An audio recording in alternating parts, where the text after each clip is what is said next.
e este programa tem que ver com a intervenção do Ministério Público na legalidade eleitoral. Portanto, é o quarto tema deste nosso curso. Eu talvez começasse por aquilo que para vós é relativamente óbvio, que é precisamente saber qual é o lugar do Ministério Público na vossa Constituição.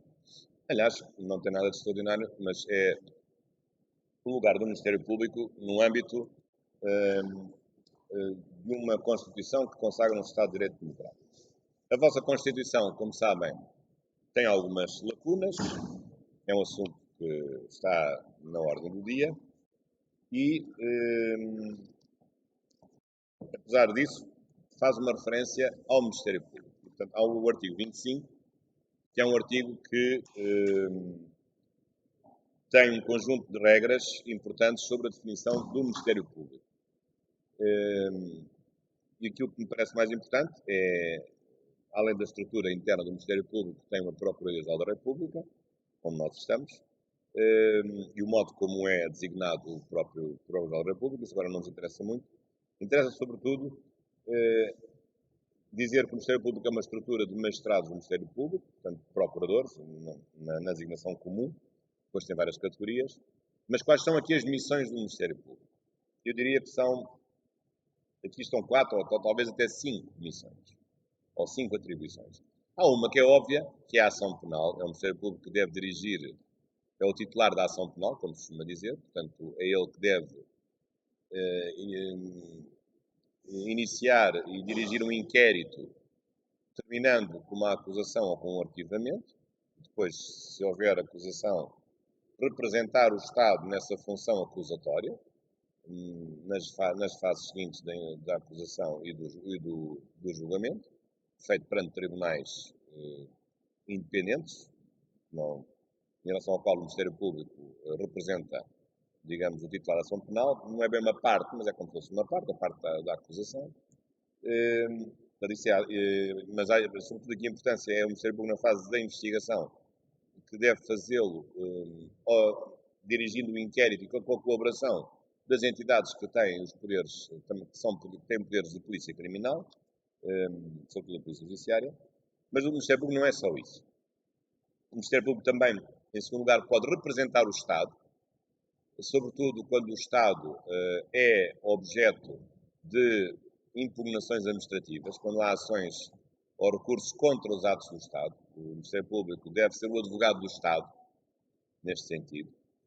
Embora muitas vezes o Estado contrate advogados para que o Estado faça a sua defesa, mas o Ministério Público deve ser o advogado do Estado nas ações de natureza administrativa ou até tributária, portanto defende o Estado no âmbito do direito administrativo e no direito fiscal.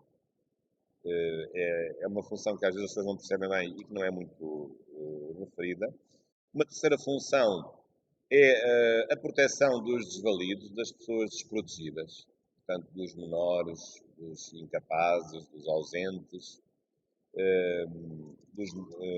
e, portanto, intervenção na regulação do poder patronal quando há conflito de famílias desestruturadas ou das pessoas ausentes, portanto, ou nos próprios trabalhadores, quando o Ministério pode intervir no processo de trabalho para a defesa dos trabalhadores como parte mais fraca na relação jurídico-laboral. Além disso, esta pode ser uma quarta, a referência que fez aqui o Sr. Procurador-Geral da República, cada vez mais a importância que o Ministério Público tem de representar os interesses da comunidade, os interesses difusos. Não propriamente os interesses de certas pessoas que estão numa posição de desproteção, mas agora já interesses que são, no fundo, bens coletivos, a saúde pública, o património, o ambiente, a segurança económica, a segurança alimentar, os direitos dos consumidores, portanto, tudo isso que pode ser tecnicamente ou não referido ao conceito de interesses difusos, mas eu diria interesses da comunidade. Portanto, o Ministério Público como alguém que interpreta e atua em nome de uma comunidade, porque a comunidade por si não tem essa capacidade, não tem dinheiro, não tem iniciativa, não tem conhecimento, e tem que ser o Ministério Público a agir em nome de uma comunidade, no fundo baseando-se aqui numa legitimidade, eu diria, popular, que acaba por ter porque a Constituição lhe confere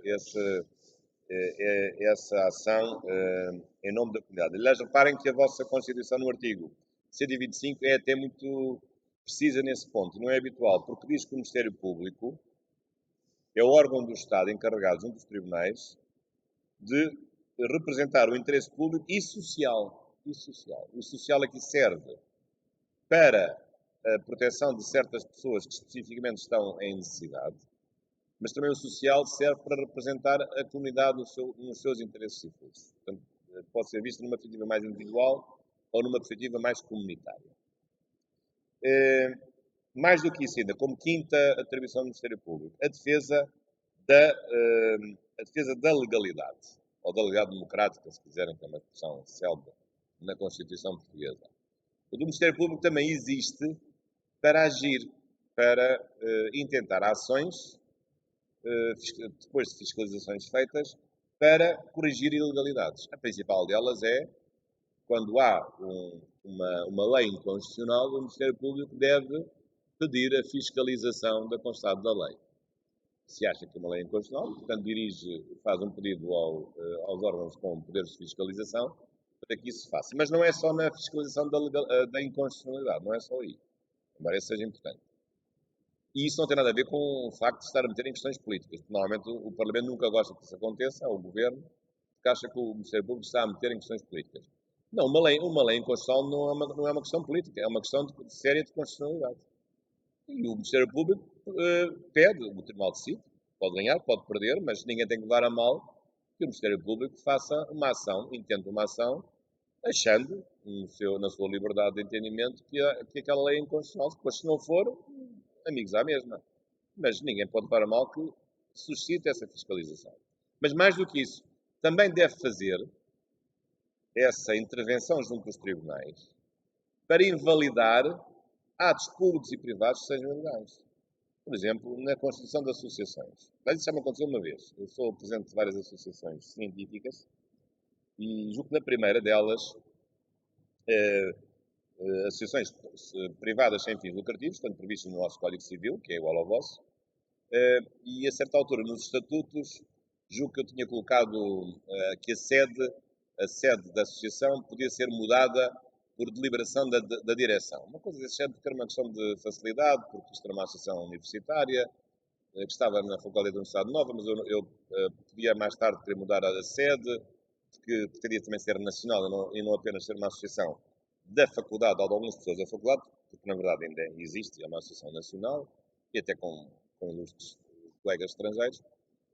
Mas a verdade é que fui surpreendido, depois de ter feito a escritura pública dessa associação, com uma cartinha do Ministério Público a dizer que aquilo era ilegal, que os estatutos tinham uma ilegalidade.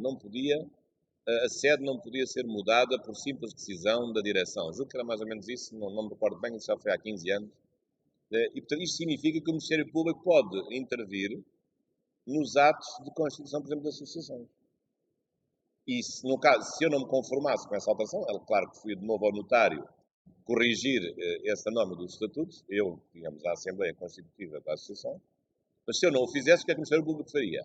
Intentava uma ação em tribunal para invalidar a norma do estatuto daquela associação, que era ilegal à luz de uma norma imperativa do Código Civil. E isto tem a ver com os aspectos privados, mas também com aspectos públicos. Vamos imaginar que há contratos da administração que são ilegais. Contratos feitos sem concurso público. O governo contrata uma empresa sem concurso público, de milhões de euros. O governo ou as autarquias, seja lá o que for. O Ministério Público tem de intentar uma ação nos tribunais administrativos, ou nos tribunais competentes, para levar à invalidade deste contrato. Senão não cumpre bem a sua missão. Porque o Ministério Público também zela pela legalidade administrativa. E, portanto, não pode haver atos da administração, sejam eles atos administrativos, sejam contratos administrativos, ilegais. Se eles forem ilegais, o Ministério Público tem o dever de intentar o recurso contencioso de anulação quer dos atos, quer dos contratos administrativos que sejam ilegais. É isto que não acontece muito em Portugal, devo dizer. Normalmente o Ministério Público vai à boleia dos particulares. O que é que sucede? Quando há uma ilegalidade, um ato administrativo ilegal ou um contrato, mais o ato, os particulares impugnam o ato no prazo de 3 meses, agora em Portugal são 3 meses, mas o Ministério Público, como sabem, tem 1 ano. tem mais tempo. E às vezes o que sucede é, se o particular é distraído ou não muito sabedor, deixa passar o prazo de 3 meses, se for um ato anulável. O ato nulo é impugnável a todo o tempo, mas se for anulável, que é a regra geral, é da anulabilidade dos atos administrativos. Então, o que é que o particular às vezes faz? Comunica ao Ministério Público: por favor, Ministério Público, como eu perdi o prazo, o Ministério Público, quando tem mais tempo, tem um ano, pedir a algum magistrado do Ministério Público que faça ele próprio a ação administrativa ou o recurso contencioso em nome dos particulares que já deixaram passar o prazo de 2 meses. Nem em Portugal agora é 3 meses, antes era 2 meses, agora é 3 meses. Portanto, também pode suceder isto. E isto é uma maneira também de o Ministério Público poder defender a própria legalidade administrativa. E tem essa função. Quais são aqui os instrumentos de intervenção? São vários, ou como autor de ações em tribunal, portanto, exercendo uma legitimidade processual ativa, ou recorrendo de decisões judiciais. Por exemplo, em Portugal, qualquer decisão num tribunal de primeira instância que considera um diploma inconstitucional deve ser objeto de recurso obrigatório por parte do Ministério Público para o Tribunal Constitucional. É uma particularidade. Ou praticando atos de natureza processual no âmbito da ação penal. Agora, em relação especificamente, e este é o último slide, em relação especificamente aqui à intervenção do Ministério Público no âmbito do contencioso eleitoral. Aqui, claro que o Ministério Público continua a ser o defensor da legalidade, agora desta feita da legalidade eleitoral. Eu estive a ver aqui a lei eleitoral, e a lei eleitoral faz algumas referências ao Ministério Público. Não faz muitas, faz 4 referências. Bem, uma, que me parece óbvia, eu já referi ontem, é de que os magistrados do Ministério Público não podem ser eleitos para funções eletivas, a não ser que suspendam a sua condição. Mas isso não se preocupe, não é nada contra vós em particular, mas é um conjunto de inelegibilidades que são aplicáveis e que têm lógica às pessoas que têm um poder social superior às demais. Juízes, procuradores, militares, polícias, outros políticos cujos cargos sejam compatíveis com aqueles a que se queiram candidatar. É o que está previsto no artigo 11. Depois, temos o artigo 6º, número 3, que se refere especificamente, aliás, ao Ministério Público. A legitimidade para arguir as irregularidades previstas no anterior compete aos partidos políticos e depois também ao Ministério Público. Diz isto especificamente. Há uma outra norma que também aparece, que agora não é a norma do artigo 83, que se refere de uma forma muito precisa também ao Ministério Público, na operação de apuramento do círculo, na linha C, que a operação por círculo consiste na verificação da confrontação dos resultados sob a supervisão dos presidentes das mesas e a fiscalização dos delegados do Ministério Público, de todos os resultados das votações das Assembleias de Voto que constituem o círculo. Aqui há uma coisa um pouco contraditória, porque então o Ministério Público está presente no apuramento de círculo, mas não está no apuramento final, ou não está no apuramento regional. É um pouco estranho, porque é que está num dos apuramentos e não está nos outros. E aqui é ao contrário, aqui, à medida que vamos subindo no apuramento, são menos as instituições que estão reunidas. Claro, não estamos a pedir que o Ministério Público esteja durante todo o dia um delegado em cada uma das mesas de voto. Isso era impossível. Não há gente suficiente para isso. Agora, devia estar sempre presente, a partir do apuramento de círculo para cima, o regional e o nacional, segundo a vossa legislação, devia estar sempre presente um representante do Ministério Público. Mas a lei só o prevê no artigo 83, mas não prevê nas fases superiores de apuramento do resultado. Mas penso que, se permite numa fase inferior, nada o proíbe que também esteja presente durante o apuramento, e até talvez seja essa a vossa prática, não sei, no apuramento, seja ele regional, seja ele nacional. Depois, especificamente, outra intervenção que também se prevê é na parte dos crimes eleitorais, que isso é relativamente óbvio, tem a ver com os poderes de ação penal do próprio Ministério Público. Mas, portanto, não há mais nenhuma referência na lei ao Ministério Público, na lei eleitoral. Eu penso que também, embora isso não seja dito, se pode aceitar, se ninguém o fizer, acho que se pode aceitar que o Ministério Público também impugne irregularidades, mesmo que ele não tenha, que ele não tenha, que ele não tenha verificado num ato de votação, mas se souber delas, eu penso que e é uma questão que eu deixei aberta, apesar de tudo, para não lançar aqui a confusão. Eu penso que o Ministério Público pode ter legitimidade para interpor um recurso no Supremo Tribunal de Justiça perante irregularidades que tenham sido praticadas nas votações, mesmo não tendo estado presente. E, portanto, eu acho que ao Ministério Público não se aplica o requisito de ter havido uma prévia impugnação da irregularidade, porque ele nem sequer estava lá. E ele nem tem que estar em todas as mesas de voto. Mas se ele tiver conhecimento, por outras vias, de que houve irregularidades, eu julgo que o Ministério Público pode ter legitimidade, além do que está previsto no artigo 142, para intentar no Supremo Tribunal de Justiça uma ação, um recurso contencioso de anulação de um ato eleitoral. Embora isto não esteja aqui previsto, e porquê é que eu chego lá? Chego lá através do artigo 6º.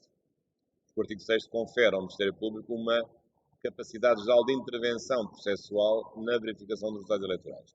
Mesmo que ela não esteja prevista no artigo 142, o artigo 142, no fundo, quer limitar a legitimidade dos partidos para que, por tudo e por nada, não inundassem o Supremo Tribunal de Justiça de processos, numa fase em que o apuramento está a decorrer e é necessário ter uma decisão rápida, mas o Ministério Público não vai agir só por agir. E, portanto, o Ministério Público, ao fazê-lo, pode ter razões fortes que levem a essa impugnação. Portanto, eu proponho aqui uma solução semi-criativa, se me permitem, de achar que no recurso contencioso de anulação, ainda que o Ministério Público não esteja previsto como parte legítima para intentar um recurso contencioso eleitoral, eu penso que ele o pode fazer, se tiver elementos considero credíveis e levar isso também à consideração do próprio Supremo Tribunal de Justiça.